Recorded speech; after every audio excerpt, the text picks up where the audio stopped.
sempre comparo a implementação de um projeto de adequação à LGPD à construção de uma ponte, em que leva qualquer carro, pessoa, qualquer veículo de um lado até outro, de um ponto até outro.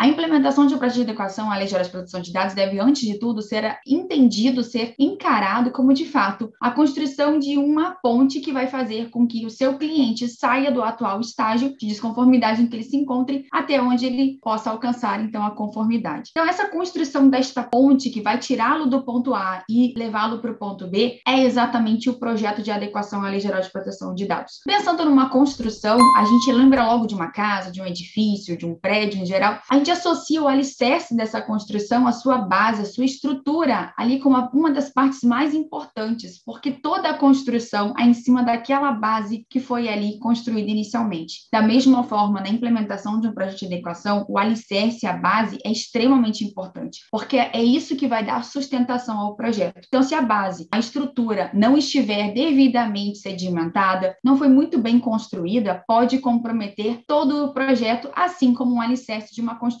pode comprometer todo o prédio, todo o imóvel ali acima dele construído. Então, é muito importante a gente considerar o datamap como efetivo alicerce. É uma fase muito importante que deve ser minuciosamente analisada, considerada e dela extraída todas as informações de que se precisa para considerar o efetivo ponto A, construir com detalhes, com minúcias, o ponto em que se encontra o seu cliente. As pessoas, no geral, associam o data mapping à entrevista e, no geral, a gente tem as entrevistas, sim, como parte integrante do data mapping, significa mapeamento dos dados. Mas não é só a entrevista que faz parte, não são só as entrevistas que compõem esse mapeamento dos dados. Mapear é identificar, é localizar onde que estão os pontos ali relacionados, no nosso caso, aos dados pessoais. Onde que eles entram, por onde que eles saem, quando que eles saem, né, da base, quando que eles são eliminados, quem acessa, com quem são compartilhados, onde que são armazenados, por que motivo eles são acessados e armazenados na base do seu cliente, enfim. Tudo isso é objeto de questionamento, a aferição e uma minuciosa investigação. Então, o data mapping, de fato, é uma investigação. É quando a gente vai buscar traçar minuciosamente o ponto em que se encontra o seu cliente. Para isso, além das entrevistas, a gente vai buscar também todos os contratos, todos os documentos, termos, regulamentos, códigos, políticas que atualmente já existam na instituição, no seu cliente, que pode ser uma empresa, pode ser uma associação, uma igreja, enfim. A gente sabe que são várias instituições que devem se adequar à Lei Geral de Proteção de Dados, inclusive pessoas físicas, quando tratam dados com finalidade lucrativa. Então, a gente não pensa só em empresa. A organização, a pessoa ali que esteja com a sua base sendo adequada. É muito importante, então, ter esse aspecto de estrutura fundamental, que a partir de então será construído todo o projeto. Ou seja, é a base onde depois será construída a sua casa, o seu imóvel, o seu edifício ali para aquela construção. No projeto, tem o mapeamento de dados como um ponto realmente de sensibilidade,